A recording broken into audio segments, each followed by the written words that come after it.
Alright, boys. I know it's been a couple weeks since I checked in last. My bad. Things have been a little hectic over here, and clearly I get no help from Krells or Nays.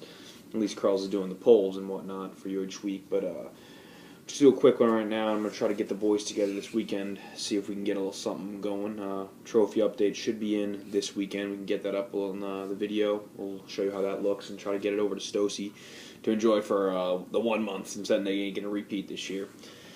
Action Reality, he's having a pretty good season so far, and he has a pretty good shot at repeating. Through 10 weeks, that's 67% of our season, two-thirds, however you want to look at it. Things are starting to shape up quite a bit. He got Stost top of the league, 8-2. I mean, he's been a little fortunate, let's put it that way, because he hasn't had too many points scored against him. I mean, he's had some... he's got a lot of points scored, so you can't really knock him. I mean, if you look at it, there's 5 teams in the league that have over 1,000 points scored. Obviously, that's averaging somewhere between 110, 105, somewhere between 100 and 110 points. You got Scott after, another huge defense. No, actually, it wasn't a big defense. Tight end this time.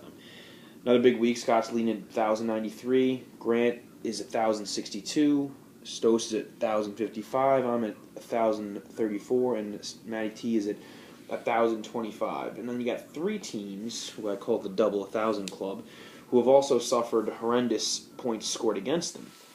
2 of the 5 teams that I just mentioned that have over 1,000 points also have over 1,000 scored against them, Grant and myself. So it's impressive that Grant has a 7-3 record. I, on the other hand, have not had that much luck. Those points that have come against me have fucked me, as we all saw with Doug Martin. I think that might be the curse that fucked me out of this season, but we'll see what happens. But Sosa, on the other hand, fewest points scored against him in the league. So although he does have a good amount of points scored, he has been very fortunate in many instances. He's got got a couple of shitty wins this year, but still overall a pretty solid team. If I'm looking up and down the board, Scott and Stosey, you're fucking stupid.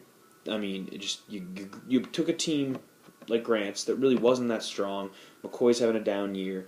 Ryan Matthews is an idiot. Grant's receivers were a joke. You then gave him Doug Martin, who went nuts. Thanks a lot, Scott. That really fucked me. 60 points. That's just ridiculous. And you gave him Jimmy Graham Stosey. You also took Hakeem Nicks away from him, who's been a fucking joke.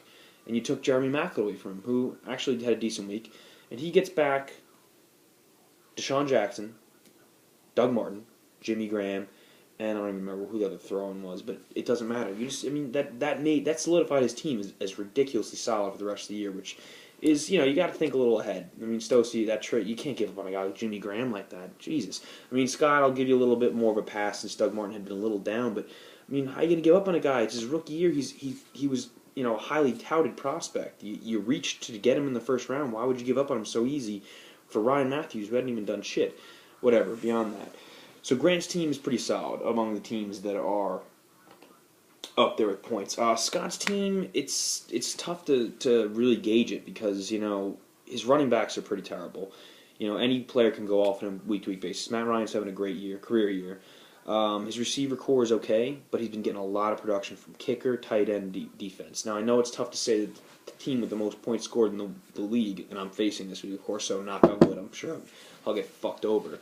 But I don't think his team's the strongest. His record obviously doesn't reflect that. He's barely in. He's been a little unlucky with the points scored too. But so top 4 teams, it goes, Stose, Grant, Matty T, and Scott. Those are the playoff bound teams right now. Matty T's team also a lot of trouble now. D-Max hurt. Mike Vick might be shut down for the season. Matty T's, Beast Mode's having a great year again, but that team might not. These are not locks to make the playoffs even with good records. I still contend, my team's pretty solid up and down the board, 1 game out of the slot, and we'll see what happens. Obviously luck's a big factor down the stretch. We'll see people who can stay healthy and whatnot. And then you got Kelsey, who came back and has gone on a 4-game winning streak, much like I did earlier in the year. And, his team isn't stout up and down, but, with Brandon Marshall, Foster, and Peterson, Stafford looks like he's come back a little bit, and Aaron Hernandez should be coming back. That's going to be a team that could easily make a run.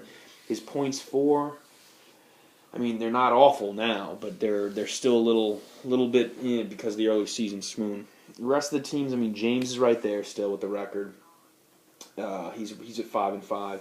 Matty Mack suffering a terrible loss, and he's just fallen so far in points. He needs to reel off like probably about 4 or 5 wins to get in the playoffs. And the rest of the team, obviously, Paul still has a shade of hope. And then Derek, Eric, and John looks like you're looking towards next year. So like I said, there's a lot of teams still in it. A lot of things can be done. Trade deadlines coming up the 21st. People looking to make moves. If you want to extend the trade deadline, we could talk about doing that in season.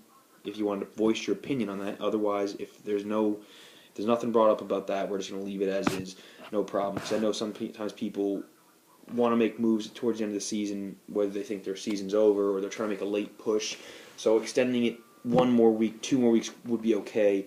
We'll see what's up with that. I'm not going to really preview the upcoming matchups, but hey, it's good. Even though I'm knocking Stocy and Scott for making the trades, it's good to see people are making some offers, looking to improve their teams.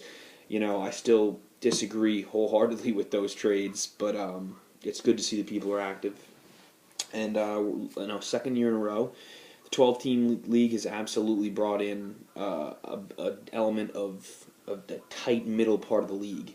There used to always be a few pull-away teams, and all Stosey's 8-2. I wouldn't say that he's guaranteed to make the playoffs because anything could happen. If he drops the next 5 games, he could easily not make the playoffs. Obviously, that's the worst case scenario. 8-7 usually makes the playoffs. One team, it could be 9-6 this year. It depends on how things shake out because there's a lot of teams. Like I'm 5-5. I face all playoff. I face Scott twice. I get Matty T and James, all teams that are right in the hunt. So it's all going to affect each other how things work out like that. So waiver wire pickups. There's still late injuries. Big Ben goes down. Obviously, not picking up the sloth like Byron Leftwich, but there's still people to be picked up weekly basis. People are getting hurt, shut down for the season. You're getting a second shot, third shot, whatever it might be. Beanie Wells is coming off the IR. There's always an opportunity to pick a guy up and help your team out. Tight end especially seems to be a slot that's just either fucking people or winning games for people. I mean, look at Matty T last week with 23 points from his tight end. Literally won him the game with a 7 spot from Vic and just not a great overall performance. Scott's been getting big tight end performance, 18 I think it was from Gonzalez. I know I lost last week. I got a nice tight end performance. When you get a tight end performance or a big kicker or defense spot, it's a huge boost because if you can put up 40 points from those 3 whole, the kicker, tight end, defense spot, you have a really good shot of winning unless you have a bunch of bums up top, which has been happening to John, let's say. But went a little longer than I wanted to. We're going to try to check back in again this weekend, and we're going to at least get one good write-up, whether it be a power ranking type write-up in a couple weeks or like a comparative write-up. We'll get something going before that. Good luck this week at the Dolphins-Bills tomorrow night, and good luck for the weekend matchups, boys. See you later.